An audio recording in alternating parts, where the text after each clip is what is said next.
I'm Ralph Miljanich, and I'm the president of the board of directors for the Community Foundation, and I'd like to welcome you here tonight, and I'd especially like to welcome you to the Richard and Mary Solari Community Room at the Foundation, and Mary is honoring us, and we're so pleased to have her here tonight. Right here, wait, raise your hand. Today's event is California Futures, Demographic Trends, Economic Shifts, and Leadership Challenges. This presentation is part of the Foundation's effort to offer opportunities to learn more about the issues and resources in Santa Cruz County, and we're very happy to have all of you here joining us. As you can see, this is being televised for community television. I think it'll be airing in about 3 weeks, and you can go to their Facebook page and their website to find those dates and times. We also have copies of Uncommon Common Ground, which is the book that Dr. Pastor has written, and that is outside in the lobby. So my job is just about over. Again, thank you very much for being here. This is very nicely dovetailing into the work that our board is doing presently. We now have this new building, and in many ways we're addressing the issues that a lot of organizations are addressing. Where do we go from here? And how do we participate in this community more fully and in alignment with what the needs are of the community? So it's all part and parcel of learning and opportunities for you as well as for our board. Maybe we could just have the board of directors raise their hands. We do have quite a few folks from the board of directors. Raise them up so they can see them, Leola. Thank you. And with that, I'd like to turn the mic over to Christina Cuevas, who will introduce our esteemed speaker. So thank you.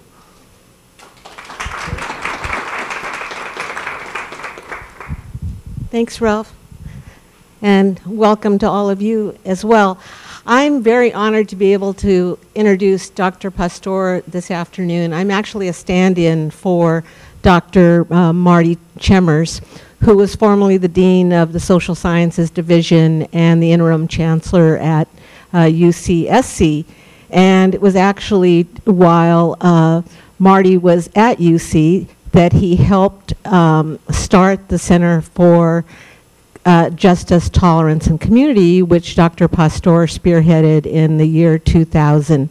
And so many of you are probably familiar with Manuel's work here that he did in the center, and even before and certainly after. So I'm not going to give him a long introduction other than to say we are really so happy to welcome him back to Santa Cruz County. I know that as Ralph said, many of us are looking forward to the future and what the changing demographics mean in terms of our work in various sectors. And many of us have already been helped in the public sector, the private sector, and the nonprofit sector with the research that Dr. Pastor has done in the past. And I'm sure that we'll continue to benefit from that work. Currently, Dr. Pastor is a professor of American Studies and Ethnicity at the University of Southern California, where he directs the program for environmental and regional equity, and is also the co-director of the Center for the Study of Immigrant Integration. His recent book, Uncommon Common Ground, Race in America, is available here for you to purchase at a big discount price, so we'll hope you'll take advantage of that. And I wanted to make one last plug, and that is, in addition to all the work that you know about that Dr. Pastor and his staff have done, he was also instrumental in evaluating a statewide census project here in California that many foundations across the state, including ours, participated to make sure that we reached out to the hard to count in the 2010 census. And so a lot of that information Dr. Pastor is also going to be bringing us today specific to Santa Cruz County. So please join me in welcoming Manuel Pastor.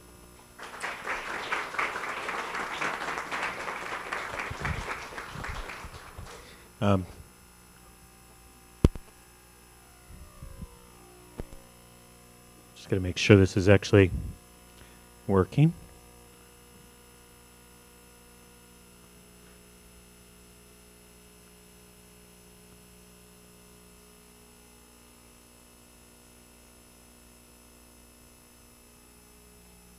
It's always good for your PowerPoint to have power,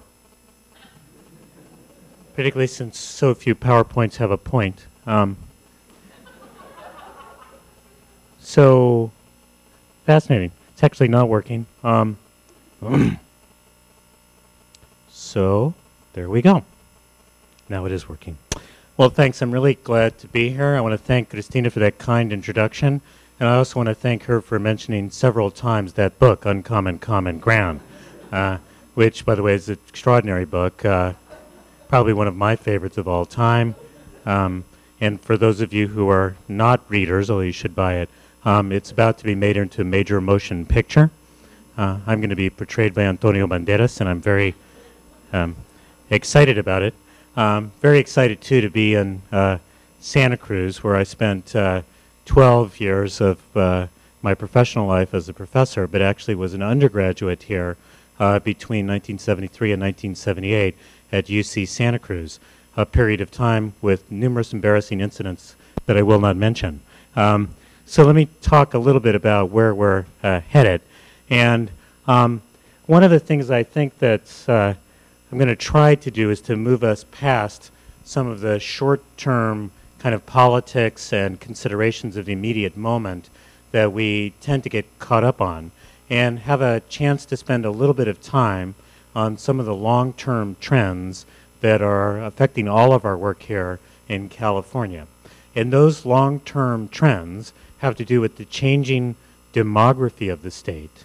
And it's a state whose demography changed actually before the rest of the country's changed, and it foreshadowed a lot of the change that's going to occur in the rest of the country. We'll get to that. A little bit about the economic changes and transitions, particularly the ones that are affecting us now and will be affecting Santa Cruz County. But what I really want to end up on is talking a little bit about the leadership challenges that presents. What does it mean for us to lead in these difficult times, to build bridges, to cross boundaries, to build ties between constituencies in a way that will help really rescue the state, and in a way that will really be responsive to the conditions of Santa Cruz County as well. So now those of you who've been in a class realize that what I just did was tell you what I'm about to say. I'm now about to say it, which means that many of you will doze off for the next 45 minutes, but then you'll come back at the end for a sort of stirring and emotional conclusion, as well as a quiz. So as I said, that California is changing, and we need to be prepared by addressing social and economic inequities now. One point I want to make is that the issue of dealing with inequity is not a luxury. Usually it's thought of something that we can do only in good times. It's actually something that's very critical given the changing demography of the state. And then finally, that this is going to require a new kind of leadership. So first thing to realize is, what does the new census tell us? And the new census tells us something very interesting. We'll get to California in a minute, but this is for the nation. It's now predicted by the year 2042 that the United States will become a majority-minority nation, or as I prefer to think of it, all minority all the time. And I think about it that way because what it means is that in a world in which no single group is a majority, then the coalitional skills of building a cross-group become incredibly important to leadership. So by 2042, we will be a majority-minority country. By 2019 or 2020, it's predicted that the majority of folks under the age of 18 will be people of color. And it's probably this year that the majority of births will be to people of color in the United States as a whole. Now, so the U.S., which was 83% non-Hispanic white in 1970, will be about 46% non-Hispanic white in the year 2050. And of course, California has been through this before. By the way, if you look at this, it's about 69%, a little bit over two-thirds white in 2000, about 46% white for the country as a whole in the year 2050. That process that America will go through between the year 2000 and 2050 is what California went through between the years 1980 and 2000. That is, we went from being about two-thirds white to being about 47% non-Hispanic white. Now, demographers say they know the exact day that happened. You know how they do that? They go like the 300 millionth baby was born today. His name is Jose. He lives in Live Oak. How do you know that, right? Well, on December 15th, 1999, it was apparently the day it happened, and I kept getting phone calls from reporters all day long saying, California's majority, minority, majority, minority. What's it mean? What's it mean? What's it mean? There was a little bit of anxiety in their voice. And finally, I got frustrated and said, I have no idea. But we're having a salsa party at my house tonight to celebrate.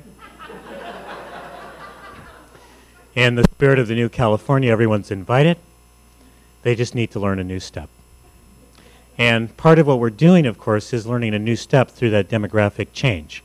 Now, this is something that's also been going on in Santa Cruz. Santa Cruz County, which was 74% white in 1990, is in 2008, and the 2010 numbers will come into this chart in a little while. It was about 62% non-Hispanic white. A lot of the figures you're going to see on Santa Cruz County come from a project that we did for a group called CAUSE, Coastal Alliance United for Sustainable Economy. They're based in Ventura and Oxnard, but they're trying to do organizing all up and down the Central Coast. So we did a project for them trying to profile the economics and demography of all different parts of the Central Coast. And here you can see what Santa Cruz looked like. This is in the year 1980. These are by census tracts. The browner the census tract, the browner the census tract. So this is sort of the browner the census tract, the higher the percent Latino. What's interesting is in 1980, in terms of census tracts, there were more than 25% Latino. In 1980, that was pretty much the Watsonville area, but you can see that there were more light spots through the rest of the county. This is what it looks like in 2010 with the new census. We'll do that again, just because I like the wow. You can see that the Watsonville area spreads out in this direction, that you see the Live Oak area changing, and you also see the Santa Cruz area becoming more Latino. Rio Del Mar seems to be Rio Del Mar over this whole period of time. So what's driving this demographic change? One of the things that's really interesting to realize about the demographic change in the United States, and it's the easiest way to think about it is to look a little bit at what's happened in the rest in California in particular, is that in the last census, the growth rate of Latinos between 2000 and 2010 for the country as a whole was 46%. The growth rate of Asian Pacific Islanders between 2000 and 2010, 46%. The growth rate between 2000 and 2010, country as a whole for African Americans, 11%. Growth rate for non-Hispanic whites, 1%. That's a huge difference. Now, when people hear this gigantic increase in the numbers of Latinos, what do they think is driving that? Well, births is the right answer, but what do most people think? Immigration, right? It is no longer driving the demographic growth of Latinos in the United States. It's no longer driving it, and in fact, immigration has been tapering off to the United States for the last couple of years.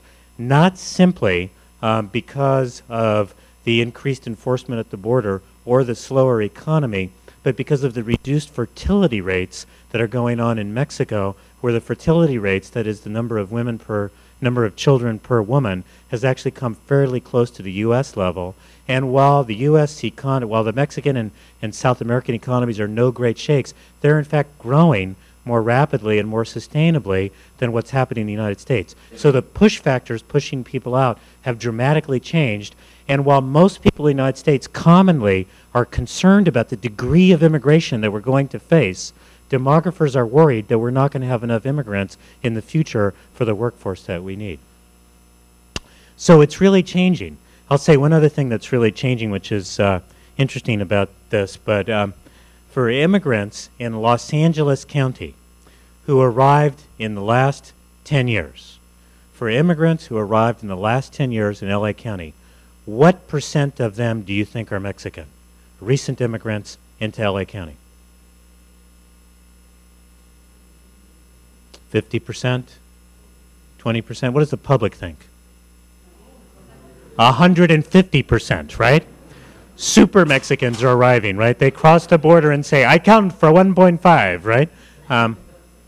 Only 1/3 of the recent immigrants into LA County are Mexican. It's a very diverse flow. It's a diverse flow now coming into the rest of the country.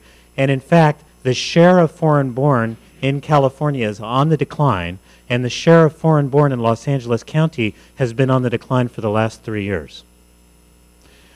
If you look at immigration into the country, and here what's an interesting graph, what it does is it takes California out from the rest of the country, something which, given our fiscal crisis, the rest of the country would think is a good idea. You can see that the share of foreign-born was dramatically increasing up until about 2007 in California, which made people think it was happening in the country as a whole. But essentially, the share of foreign-born was pretty flat until the 1990s and the 2000s. That's when it started growing in the rest of the country. So the new arrivals in places like North Carolina, et cetera, that's something that's kind of come a bit later. Once again, California has been ahead of this demographic change. And we will continue to be ahead of this demographic change.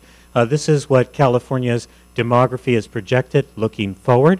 So in the year 2000, we were about 47% white, about 32% Latino, about 6% African American, 11% API. And you can say Asian Pacific Islanders. You can see that by 2010, the share of whites in the state has fallen, and it's projected to continue to fall over time until it's about 26% in the year 2050. The group that is essentially trading places is the Latino population. That will be a majority somewhere after year 2040 in California. These are, by the way, the official California projections. So by the year 2041, everyone will have to say California the right way. People will learn to say Santa Cruz as Santa Cruz, right? Watsonville will always be Watsonville. What does that look like geographically? This is the percent people of color by county in the year 2000. And here's the darker the color shade going from yellow to a brown, the higher the percent people of color. So that's the year 2000. And the breaks are 20% or less, 20 to 30, 30 to 40, et cetera. As we move to the year 2010, you can see that there's been massive demographic change throughout the state. You can see that that change will continue to take place, interestingly, in the Inland Empire and in the Central Valley, right? Which is not where people sort of think. They think it's going to be happening on the coast. But one of the interesting things about the metropolitan areas is the following thing. This, I think, is absolutely fascinating. Of the 100 largest metropolitan areas in the United States, places like Salt Lake City and Houston, Texas, and New York and Charlotte, North Carolina, the 100 largest metropolitan areas, what do you think is the only metropolitan area, large metro area, that did not see an increase in the number of Hispanic children? That's the correct answer, Los Angeles. Los Angeles, because Los Angeles is a maturing population. Both its Latino population is getting older, having less kids, and there's a movement more of basically young whites and others to stay in the city of Los Angeles, in the coastal areas, and a lot of the movement has been to places in the Inland Empire and moving into places like the Central Coast. So that's the year 2020, that's the year 2030, that's the year 2040, and that's the year 2050 in terms of demographic change. So you can tell your friends who live kind of all the way through here that if they were worried that they did not have a good taqueria near them, as we say in Spanish, no te preocupes, don't worry, one is coming to rescue you from Taco Bell. So what does that mean for Santa Cruz County? What's interesting about Santa Cruz County, look at the demographic change for the state as a whole going from 2000 to 2050, where the Latino population will go from 2000, 32%, for the state as a whole, 52%. Santa Cruz, the change is more dramatic. That is from 27% Latino in 2000 It's going to be a steady increase till about 61% in the year 2050, according to the demographic projections. So Santa Cruz County, as it prepares for its future, is going to have to be thinking about an increasingly Latino population, very small African American population, slight increases in the Asian Pacific Islander population over time. So that's what Santa Cruz County is also looking forward to, according to the state and its official projections. The other interesting thing about Santa Cruz County is that it has been an aging population, an aging population. And what's interesting about this, it's actually kind of different than the rest of the state. So first, this is the population under the age of 18. It's gone from 23% in 1990 to 24%, 2000, 22%, in the year 2008. Some of this data winds up being a year or two old, and the reason why is technical. The new census data only counts ethnicity and age. The American Community Survey, which is 1 or 2 years back, winds up counting some of the poverty and socioeconomic issues. So if you really want to look at those, you've got to use the ACS data. So one of the things, if you look here, is that the young population is staying about the same. The population that's actually growing in Santa Cruz County as a share is the population that's 46 to 55 and 55 to 65. It's those baby boomers who came here and tasted the Santa Cruz nectar and refused to leave. Now, one of the interesting things about that population is that a lot of them are in this room, number one. But number two is that, you know, one of the things that I mean, I don't know about you, but, you know, I remember kind of when I was, you know, 22, and then I remember when I was 30, and I remember when I was 35, and man, I feel like I'm still that guy, right? But like, I ain't, right? I'm 55, right? And in 10 years, I'll be 65, right? That population that's staying is going to age. The population that will be increasingly dependent on will be a younger population of color. And the issue is, what is the generational compact about investing in each other that will allow us to move forward? This is important because the dependency ratio, and unfortunately we did not chart Santa Cruz County in here, but the dependency ratio is the percent of those above the age of 64 and those below the age of 18 as a share of the working age population. So how many people, if you've got workers, are essentially going to be supported by those workers? And you can see that as we project forward into the California future, the dependency ratio is going to sharply increase till about the year 2030, 2040, and then stabilize. What does that mean? That means for those who are retired and for those who are young, the folks who will keep them moving economically are the folks who are 20 and 25 now. And we have to ask the question, is our public school system, is our university system, is our social compact making the right kind of investments to keep them productive over time? By the way, the simple answer to that is no, and I'll talk a little bit more about that in a second. So what does that mean, excuse me, in Santa Cruz in particular?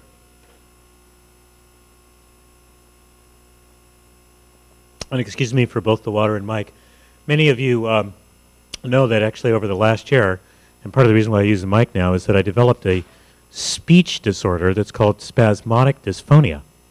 And what it does is the only way it gets treated actually is with Botox shots to your neck, which is why I look so damn good. But it also sort of makes you feel a little choky sometimes. So it's not really that emotional, but it's in there. So what does that mean for the California economy, and what do we need to think about as we lead forward? So first thing to realize is that, you know, Santa Cruz and the Central Coast are actually somewhat well off compared to the rest of California. The median household income in the Central Coast, which is sort of Monterey and Santa Cruz, but also stretching down into San Luis Obispo, Santa Barbara, Ventura, it's actually pretty high relative to California, and this shows you the levels of income for 89, 99, and 2008. However, we've become much more unequal as a state, and by the way, Santa Cruz, as you'll see in a second, has been really helping lead the way in that level of inequality. California used to be a place where people would come to make their fortunes, to make their opportunities, thinking that this was a place where you could always find a job, could always forge a future. My family actually moved here from New York in 1956, shortly after I was born. We actually moved here for the economy, but we also moved here because my sister had asthma, and the doctors in New York recommended that our family move to Los Angeles. I believe this was the era when doctors were saying that smoking Camel filters would actually toughen your lungs up for the future. But one of the things that happened was that that was a tremendous time of great economic prosperity and opportunity, and we were really one of the most equitable states in the country. This is a fancy statistic called a Gini coefficient. The Gini coefficient essentially measures inequality in your state. We are now the 7th most unequal state in the country. We're a little bit less unequal than Texas or Mississippi. Wow. But we're ahead. We're more unequal than Alabama and Georgia and Kentucky and Arkansas, places we've always looked to as beacons of social justice. So one of the things is that we've become a much more unequal state, and it's very clear when you take a look at what's been happening to median household income growth by percentile. So the yellow is for California, the bluish is for Santa Cruz County. What this says is what's happening to the folks at the 10th percentile of the income distribution, what's happening to folks at the 20th percentile of the income distribution, at the 50th percentile of the income distribution, the 80th percentile, and 90th percentile. So the 90th percentile means 90% of the households are poorer, 10% are wealthier. The 50th is basically the median. Does that make sense to folks? So what you can see is that in California, we've had a widening divide where those in the top have been gaining income, the middle has been losing, and there's been slippage on the bottom. Santa Cruz has had even more slippage on the bottom, some gains in the middle, but significant gains at the top of the income distribution. Some of that, because it's from '89 to 2008, reflects the technology spillover and the way in which that has contributed to a changing distribution of income in Santa Cruz County and a changing distribution of housing opportunities as well. And you can see this by looking at what's happened to where poverty is. This is the percent below 150% of the poverty line in 1980. And one thing that's interesting here is it includes parts of Santa Cruz, partly because of those damn students. They're poor, right? But you can see that it included Watsonville back then. For the most recent data, one of the things that's kind of interesting is to watch that what's happened is that the poverty has thinned out in some kinds of ways, but it's moved a little bit to the east, shifted a little bit, and all the way through these areas that are the lightest areas, meaning have the lowest poverty rates, is where you've seen this kind of Silicon Valley commuter move in, right? And so it's led to significant inequality in the community. It's unequal, of course, by race as well. This is for California, and you can see that African Americans and Latinos have much lower levels of household income.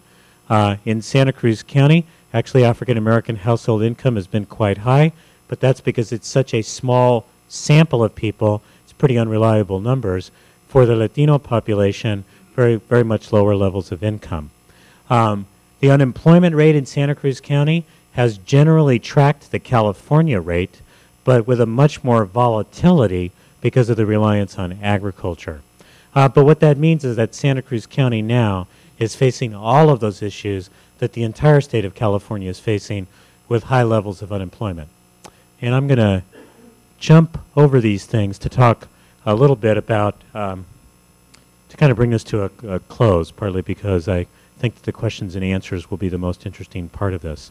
And also because while economists love graphs, not everyone does. It's also said about economists, if you took all the economists in the world and you laid them end to end, they still couldn't reach a conclusion. Others have said if you took all the economists in the world and laid them end to end, that would be a good thing. Particularly given how economics did so well at predicting this last crisis.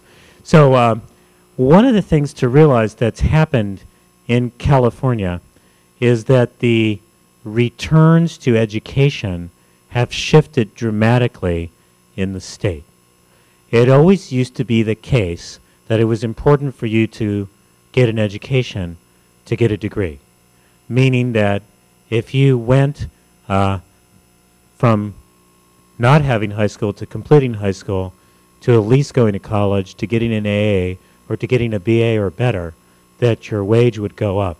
And the blue line here is what the wage gradient was in 1979, adjusted into current dollars. So, if you got more education, your wage went up. This is what the wage gradient in California looks like in 2009, meaning that if you lack a high school degree, the penalty is bigger than it was in the past. If you have a BA or better, the gain is bigger than it was in the past. So it's not just that education matters, it's that education matters more than it ever did. And we have a severe set of disparities in terms of the education levels of our population and where the jobs will be in the future. This is a graph that I think is important, and so I will take a moment to explain it. So this is the educational requirements for California of the jobs that are projected for the future, whereas 60% of them will require less than an associate's degree, 12% will require an associate's degree, 29% will require a bachelor's degree or higher. So one of the things that you'll note about this, and by not requiring less than an associate's degree, that generally means either they're short-term on the job training, could be long-term on the job training, but it doesn't require an associate's degree. There's not a huge mismatch in the state. There'll be a few too many bachelors relative to the jobs, a few too many people with less than an associate's degree relative to the jobs. We're going to see a lot of squeezing. But if you look at the non-Hispanic white population, high levels of having a bachelor's degree, the API, or Asian Pacific Islander population, both for the U.S. born and immigrant, very high levels of having a bachelor's degree. But if you look at the African American and Latino populations, not just the immigrant population, but the U.S. born as well, very low levels of having a college degree, very low levels of having an associate degree, very high levels, particularly for the Latino population, of being high school dropouts. What that means is that as the economy rolls forward, if we don't pay attention, the current inequality we're seeing will actually get worse. Does that make sense? Okay. So, what does it mean? So let me say a couple things about what I think it means. The first thing I think it means is that we need to understand something very fundamental. In the last census, at a national level, the statistic that keeps grabbing everyone's attention is the one I first mentioned, that Latinos grew by 43%, that Asian Pacific Islanders grew by 43%, that African Americans grew by 11%, that non-Hispanic whites grew by 1%. That is a pretty striking statistic. But here's the statistic that should really be grabbing your attention. The median age for non-Hispanic whites in the United States is 41 years, meaning half the people are older, half the people are younger. The median age for Asian Pacific Islanders is 35 years. The median age for African Americans is 32 years. The median age for Latinos is 27 years. 41 years, 27 years, that is essentially a generation gap. And we have been taking a look at that generation, and that's part of the reason why, by the way, it's the birth rates driving things, because when you're 27, you're in prime family formation years. 41, usually you're past that. We've been taking a look at that generation gap, essentially by taking a look at the percent of the population above the age of 65 that's white relative to the percent of the population below the age of 18 that's kids of color. So for example, in California, that percent of the population above the age of 18, above the age of 65 that's white, is about 63%. Now what's true about people above the age of 65? They don't have children. They have children, right? But they're not having children. What else? They rely on Social Security, Medicare. What else? They have great medical costs. They vote, right? They vote a lot, right? By the way, that's a good answer. When I ask my students that, they usually say they'll die soon. It's an answer I'm incredibly uncomfortable with at the age of 55. So in California, the population above the age of 65 is about 63% white. The population below the age of 18 is 70% kids of color. That is a generation gap. And that generation gap, you might say to yourself, oh my gosh, it's, what kind of consequence can that have? Let me give you a couple of consequences it does have. By the way, there's a wonderful book by Peter Schrag called Paradise Lost, written about 10 or 12 years ago, that bemoaned this, foresaw this generation gap and bemoaned the fact that the older generation was not seeing themselves in the younger generation. So where that generation gap is the largest for U.S. states, state spending on capital infrastructure per person is the lowest. That is, investment in physical capital is the lowest. Where the generation gap between the old and the young, the demographic generation gap, is the biggest, state spending on education per pupil is the lowest. And by the way, what state in the United States do you think has the biggest generation gap, the whitest old, the brownest young?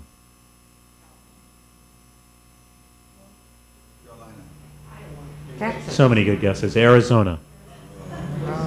And is it any wonder, right, that they're having this heated fight around immigration, that they're having this heated fight around ethnic studies, that they're shooting themselves in the foot when they've had an economy shipwrecked by speculation, and their whole strategy is how can we deport some immigrants, right? Now, we are finding something very important, which is that the racial divide in the United States has become a generational divide. And when you start to think about that very famous sign that a Tea Party person was carrying, the one that said, "Keep your government hands off my Medicare," which people laughed about because they said, oh gosh, that's so irrational because it's really a government program, right? But that's read by some people as being irrational. It's read by others as saying, my God, it's an older generation lifting up the drawbridge just as a newer generation is arriving. Because that older generation, that greatest generation, called a great generation because of their participation in World War II, was made great because there was a GI Bill to make sure that they could buy houses, because there was FHA loans that, by the way, were basically built on racially restrictive covenants to make sure that white people could buy houses. There was money being spent on a freeway system. We were generating public education. We were generating a world-class university system. The greatest generation was made great by public investment. And keeping your government hands off my Medicare is announcing that the drawbridge is coming up just as a new generation is arriving. And that is a really serious problem, because if we do not invest and make this next generation more productive, then we will not have a healthy economy looking forward. And this message, and we can talk more about it, is actually getting out not simply to those who are progressive and already liberals and on the left and in philanthropy and who live in Santa Cruz. It's getting out to business people as well, who are really looking out and seeing who the workforce will be, who the consumers will be, and how do we actually make things move rolling forward. So we have to begin to make an argument that equity and dealing with these racial divides is no longer simply a luxury, no longer simply something that we do because we're people of goodwill and we have good impulses. It's something that's absolutely essential to the economic health of the state and to the economic health of the United States. We also have to understand the importance of policy and advocacy, particularly for those of you who are in the philanthropic world. And by the way, did you notice at the beginning that all the board members sat on one side, right? That's interesting. It's a little bit like, all the students who sit in the back or something. But one of the things I think that is really important to understand is that the investments you make in model programs are not enough unless there's actually also investments in advocacy and policy change. We tend to think about this, the groups that I work with, as being a sort of troika of three things: programs, policy, and power. That programs demonstrate what's possible. Policy makes the possible standard operating procedure, but it's power that changes policy. And if what you think you're doing is investing in model programs as though someone will someday slap their forehead and go, gosh, we weren't investing in these Latino kids, why didn't we do that? You need to also be thinking about how we scale up to do policy, and how do we invest in the community organizing and engagement that leads policy change to take place. This is also going to mean that we need to think about the fact that collaboration and conflict actually go together. Sometimes, by the way, I'm always surprised when I get invited back to speak to philanthropic audiences, because I'm generally saying things that I think I'm supposed to piss them off.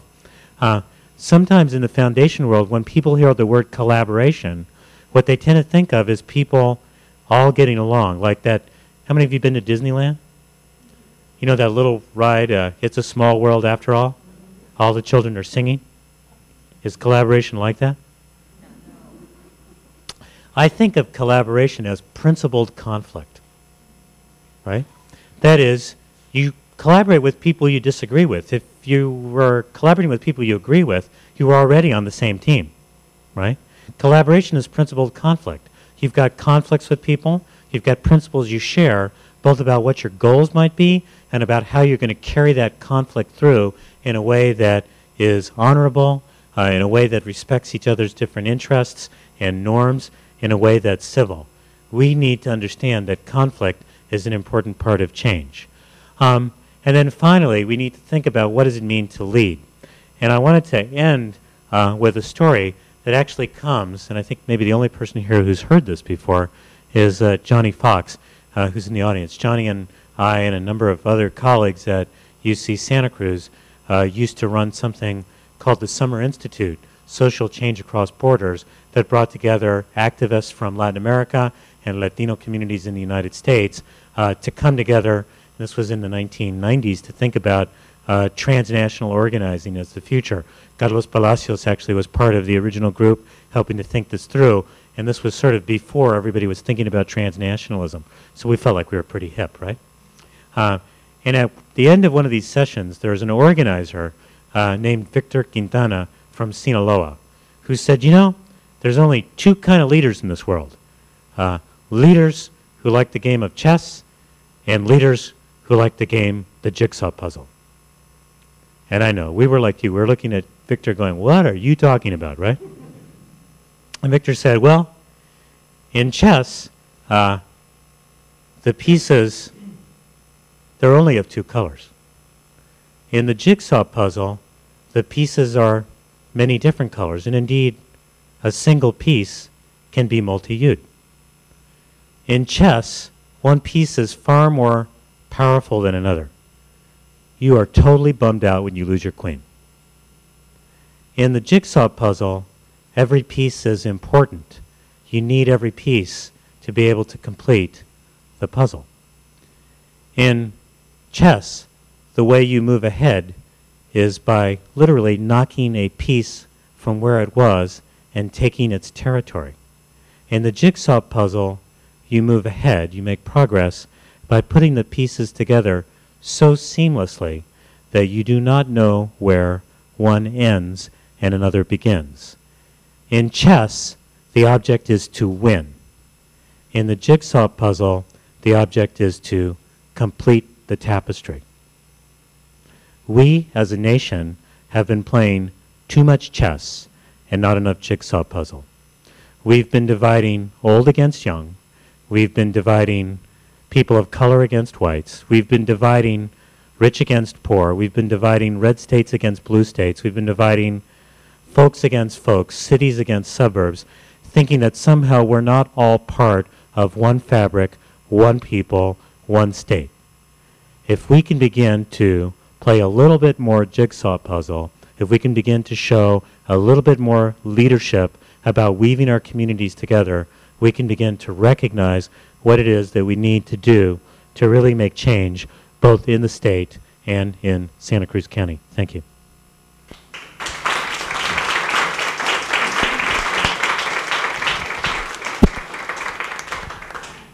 Manuel didn't mention at the start, but I will now. Under your chairs, there are 3x5 cards and pencils. If you have specific questions you'd like Dr. Pastor to address, please take a moment and write them down, and we'll collect them. I'm going to start with one because I know people need a little time to reflect and write. But Manuel, many of us are aware of the change and interests and how the future is going to look. And recently, the Pew Charitable Trust commissioned a study about the changing demographics, and their analysis was not many people cared, and they weren't that interested. So what's your experience with people's concern and interest, and what do you think are ways people can start building these relationships and renewing the generational compact? So I think that part of what emerges in that Pew study is, people that say that they're not concerned, but I'm going to talk about two places that they definitely are concerned. But they say they're not concerned in part because I'm always struck by, many of you probably watch Stephen Colbert, and he always says, I don't see race, right? I'm told I'm a white man, he says, but I don't see race, right? I think race is an incredibly uncomfortable thing to talk about in the United States. White people feel like they're about to say the wrong thing if they're of goodwill. People of color don't want to talk about it because we want to be seen through that single prism, which would reduce all of who we are to just one thing rather than the complex people that we may be. So I think people are really uncomfortable, so we need to get comfortable.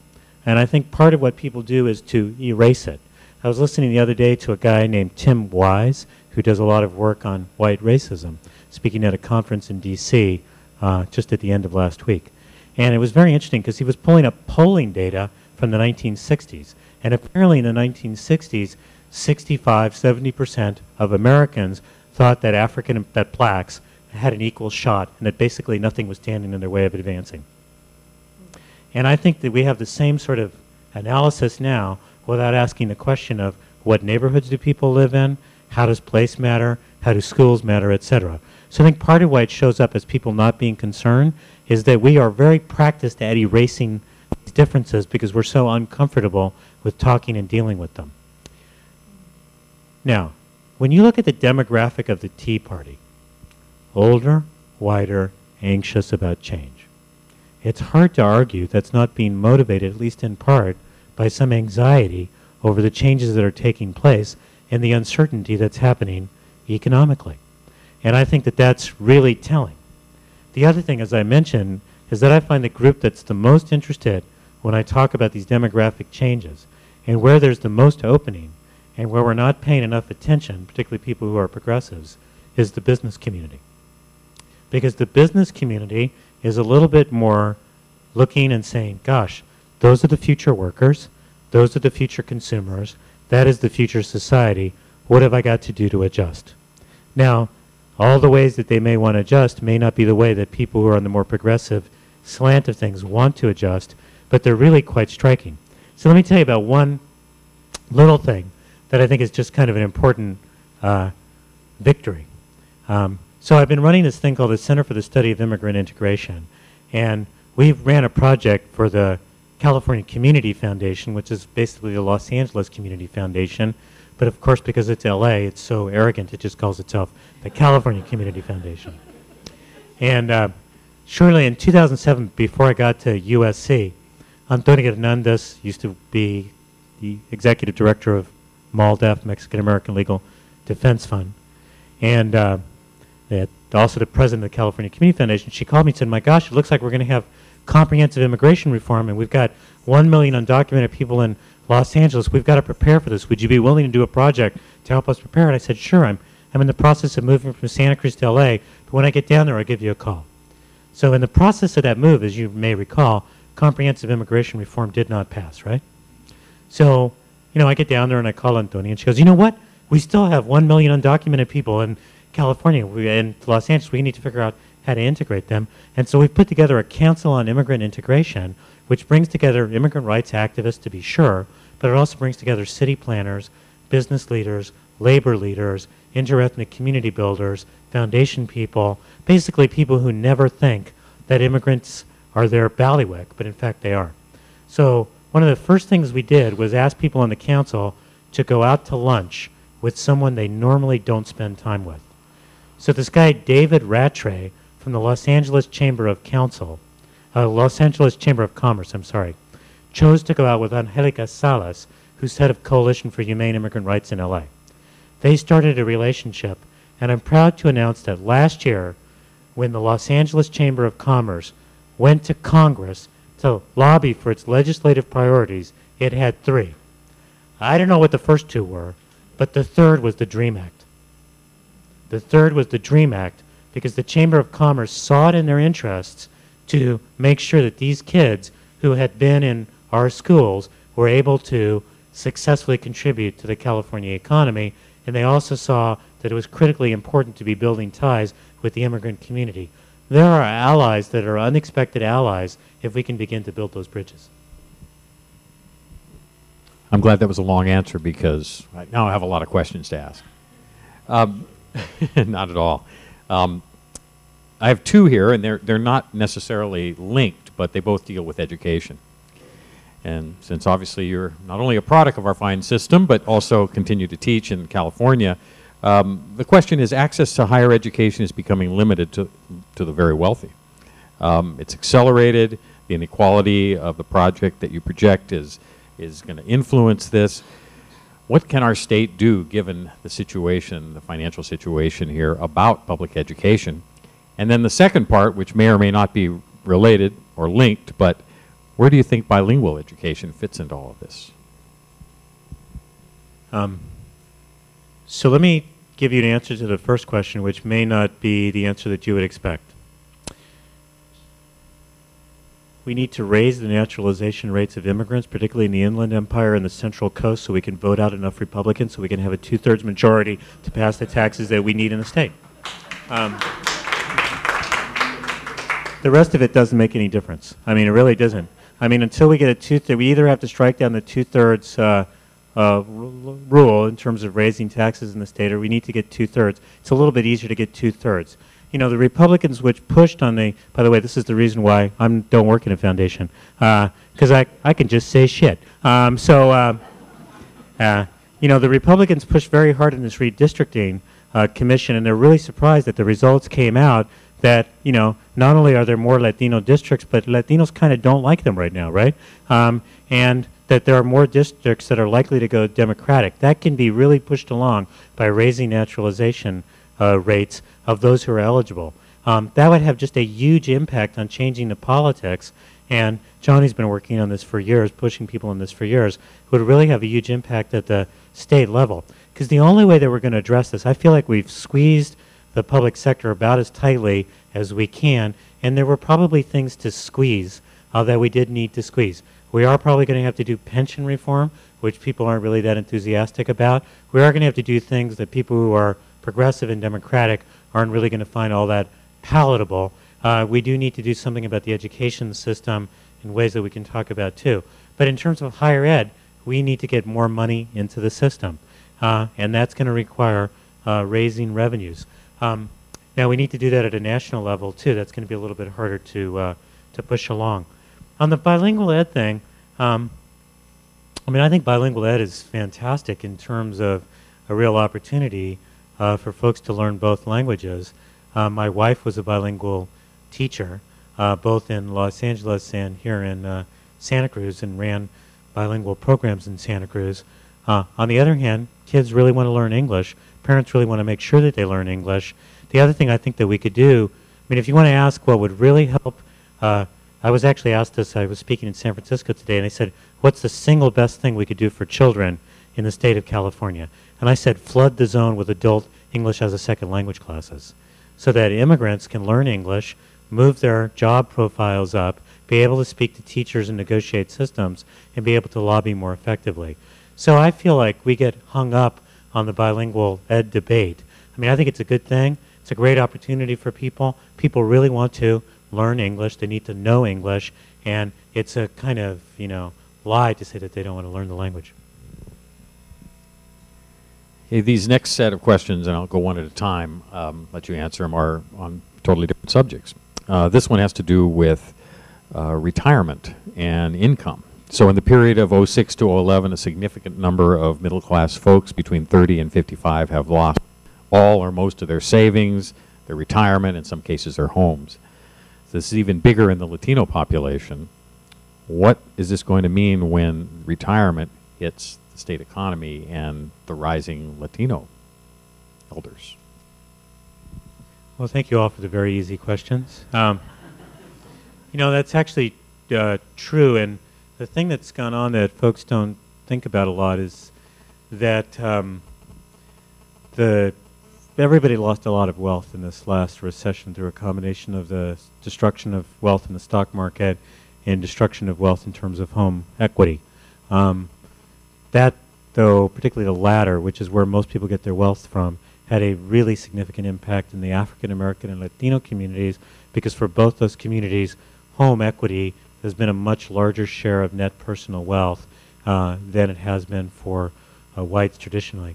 So the Pew Research Center, which does great research, did a thing on the changing wealth in the United States, and there's been a real differential in terms of wealth loss for Latinos and African Americans. So I think it's going to mean that people are going to be postponing retirement for quite some time. I also think it means that we're going to have to, you know, rethink again what our compact is to each other. I mean, we've got a situation fiscally in which what's going on is that older folks definitely don't want Medicare or Social Security touched.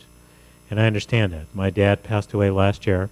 Thank God he had Medicare, because for the last 2 years, he was able to stay in assisted living and have hospice come that was paid by Medicare. I know it saved the federal government money too, because it was hospice rather than a hospital.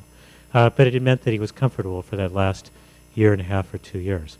So older folks don't want that touched. Baby boomers don't want their taxes raised. And what's happening is that those who are sort of 25 to 45 are feeling a lot of economic pressure, and those who are under the age of 25 are not getting much of the public investment. We all need to pony up on this, right? And we need to get moving on kind of getting the economy going again. But it's going to be a really long haul, particularly restoring wealth, and particularly restoring housing wealth for most people. Okay, take a deep breath. This one came from two separate cards, and both have to do with the topic of intermarriage, racial mixing, mixed race. Is there, in fact, an increase in mixed race births? And to what extent does the increase affect your projections? One of my favorite questions. There has been an increase in mixed race births, but it's both a little bit slower than most people think, and second, there's been an interesting thing going on, which is that you would have expected, demographers would have expected, that the share of the population that identifies themselves as mixed race, now that we introduced that category in the 2000 census, that share would have been increasing over time. Wouldn't you have thought that? But it hasn't been. It hasn't been. Now, why? So I think there's a couple of different reasons for it. One of which is interesting. I mean, for example, in the last census, Barack Obama marked himself as black, not mixed race, right? So there's, you know, I guess when the president's doing that, that shows you something, right, about the way that he sees himself. But there's another thing going on which I think is pretty interesting, and it's that a lot of this so-called mixed race stuff is actually Latinos intermarrying with other groups, right? So, so my wife, Betsy Hamilton, and I have 2 children, Joaquin Tomás Pastor and Ana Elisa Pastor. But here's what's interesting. You know, and I'll tell you both what's going on in the data, and then also what an anecdote that really gets to it. What's going on in the data is that 1980 was the first time they asked people whether they were Hispanic or not. And then they first asked them actually what race they were, then they asked them whether they were Hispanic or not. And they were very frustrated because like 40% of Latinos marked themselves not as white or black or Asian, they marked themselves as other. So the census said, you know, I guess it was the first year we asked people if they were Hispanic, so they were confused, we'll do it again. So in 1990 they asked first what the race question is. What race are you, white or black? Asian, Native American, or other. And then they said Latino, non-Latino. And it turned out that 45% of Latinos marked themselves as other. And the census said, well, let's investigate this a little bit more. So they went and they started looking at the individual answers in the census, right? And it turns out a lot of people who mark like other, right? They were marking things like they'd mark other and then they'd write Chicano, right? Like really loud, you know, like with an exclamation point, right? And they said, well, you know what? It's the Latinos. They need to get it out of their system, right? So in order to figure out what race they are, what we're going to do is we're going to ask in 2000 the question, are you Hispanic or non-Hispanic first? Then we'll let them choose what race they are.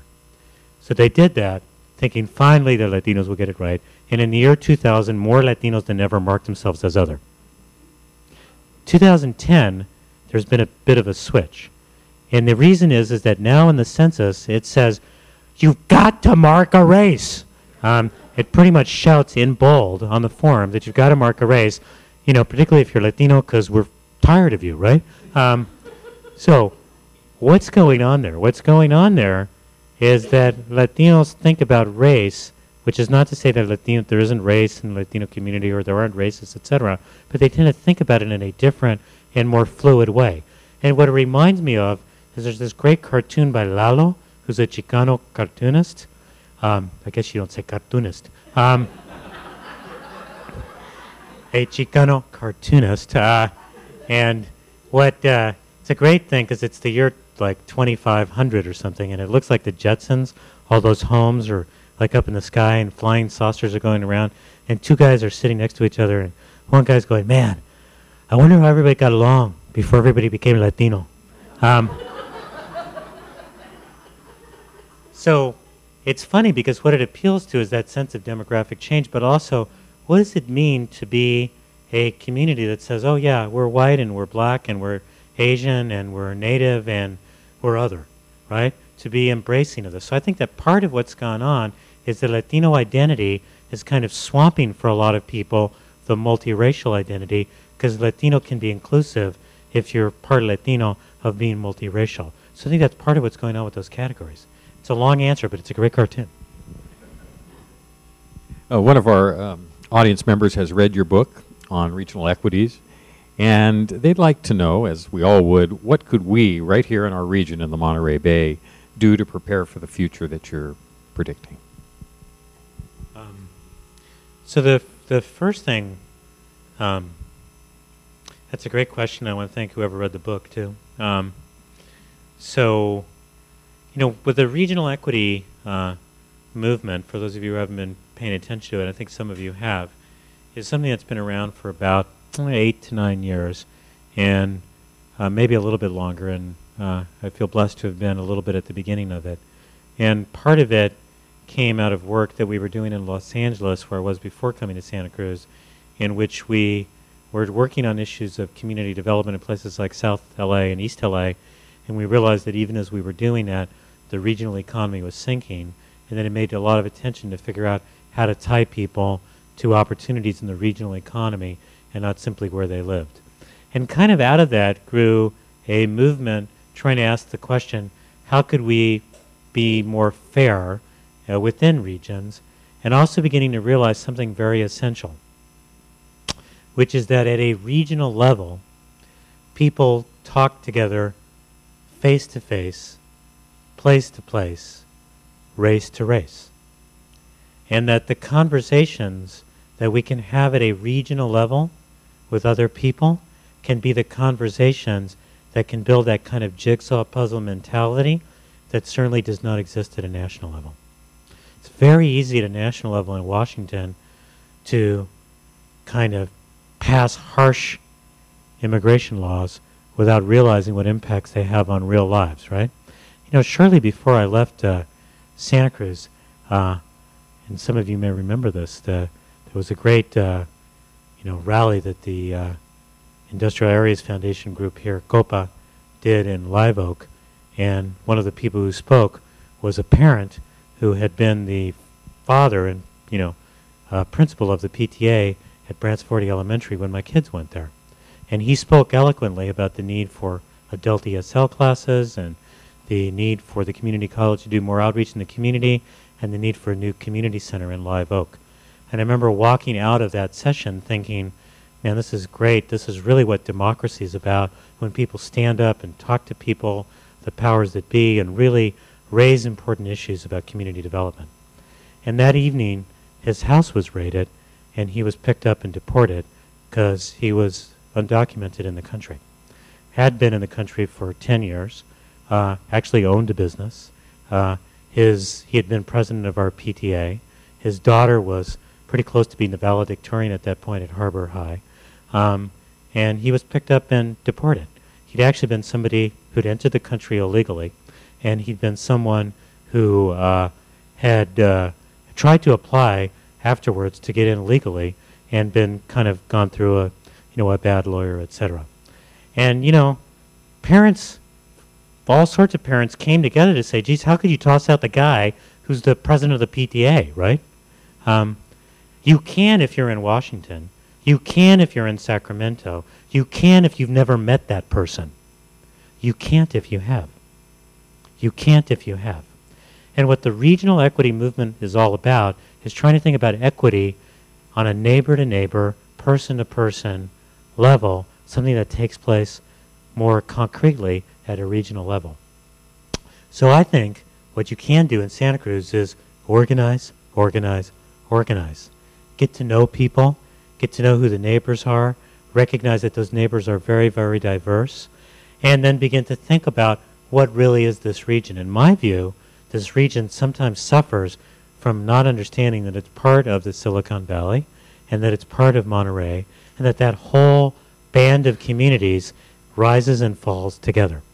And if you can build those kind of ties, I mean, it's pretty easy to go, oh, that bad Silicon Valley, they have different values than we do, when in fact a lot of what they do helps drive the economy here, and a lot of what's going on in Monterey County is absolutely crucial to Santa Cruz County. So I think the biggest thing is organize, organize, organize, set the scale big enough to understand what kind of economic region you're really part of, but begin to think about the neighbor-to-neighbor stuff that gets people to think through the real consequences of public policy. Well, the good news of the story there is that we do now have a community center in Live Oak and the Live Oak Resource Center, so some good thing came there. Someone wants to know, what are some promising strategies for changing the perspectives of the aging white population on investing in the younger generation and the crucial role of public investment in fostering prosperity for all? So why don't I answer this, and then, I don't know, maybe one more or maybe none more, we'll see, because I'd love to talk to people individually too. So I'll say that I think that there's a couple of promising strategies.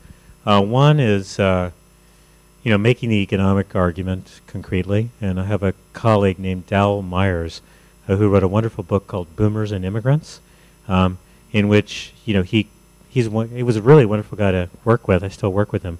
He was co-director of the Center for the Study of Immigrant Integration for a while. Tall, white baby boomer. Very convincing when he tells you that immigrants are the future. And basically his thing is, who do you want to buy your house, right? Someone who's like, undocumented and who doesn't have a lot of education and kids haven't had a lot of education, or someone who saw a path to citizenship, put their kids through good public schools, and winds up having a pretty good job so they can prop up your housing values, right? So I think there's an economic argument to be made.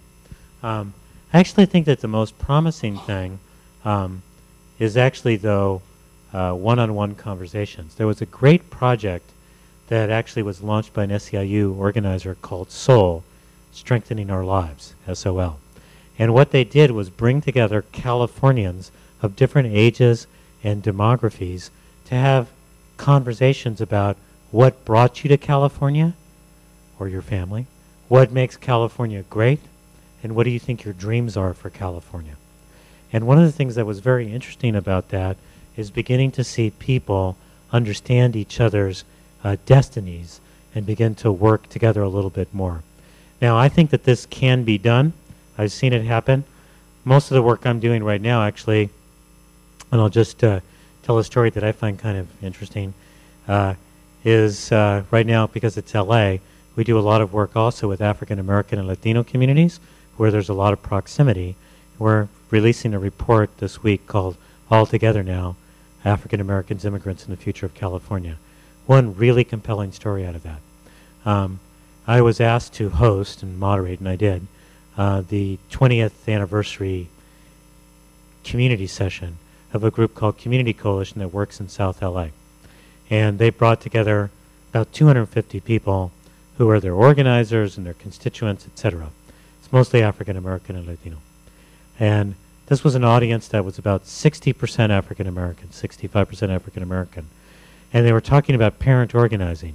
And they brought up in front to talk about parent organizing this immigrant Latino who got up and started speaking and talked about being undocumented in the country, talked about losing wages sometimes, talked about sometimes being abused, but showing up all the time when he needed to for PTA meetings and parent meetings, etc., and that the single most important thing in his life was making sure that his kids had a good education.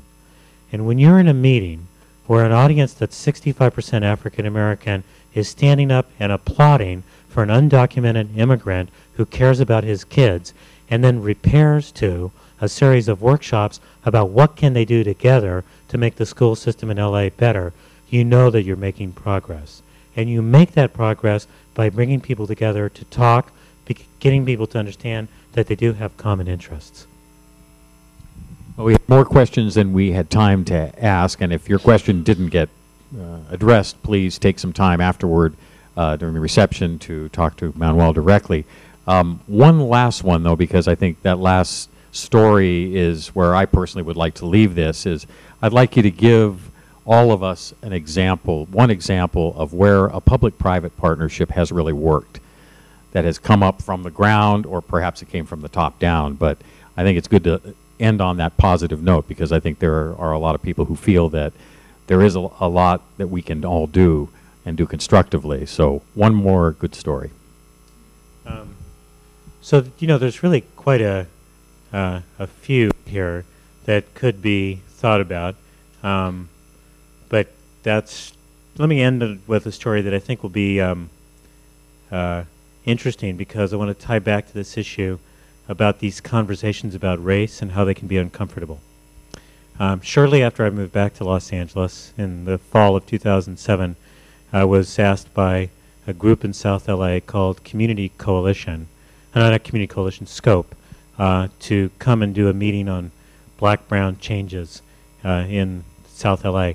And I did the meeting with Karen Bass, who was at the time a state assembly person, went on to be the first African-American leader of a state assembly, and is now a congresswoman.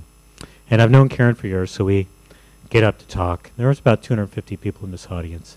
And we talk about the history of South LA. We talk about the processes of deindustrialization and how people lost jobs and how that led to the crack cocaine epidemic and the rise of the gangs. And at the same period of time that there's deindustrialization, there's these new immigrants and people come in, and what are people? So we talked through all this stuff. And this was a conversation that emerged then about race that was not like a conversation you have in the philanthropic world or in the academic world. It wasn't polite. So we get done, you know, we've worked together, we say some pretty positive things. One hand goes up, young African-American guy goes, you know, I used to like Mexicans. I just don't like these new Mexicans. And then another person says, you know, the problem is these young African-American guys don't want to work, and the immigrants do. That was the best conversation we had. We talked for another hour about all the feelings that people had, about what was true about them, about what was false about them, etc. Flash forward 2 years later. That meeting was actually a meeting to launch a campaign to create green jobs in Los Angeles. But they knew they could only launch the campaign if they first dealt with the racial tensions that existed in the community.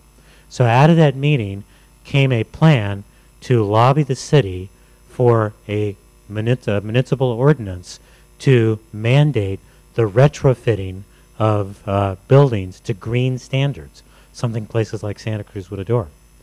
But that would be tied to that would be the creation of job programs that targeted kids and young people who were not currently part of the labor force, and in particular African American Latino folks, particularly from South LA, which is a very mixed area demographically. So out of this tough conversation about black and brown comes green. Out of this tough conversation around race comes green jobs.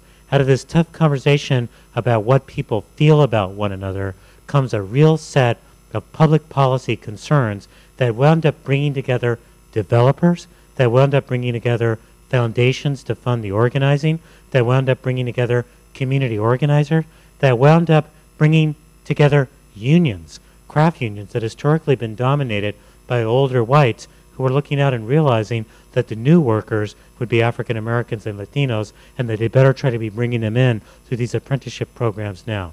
So don't shy away from the tough conversations, because out of those tough conversations can eventually come the good, the kinds of things that I'm talking about. So thanks. Thank you very much.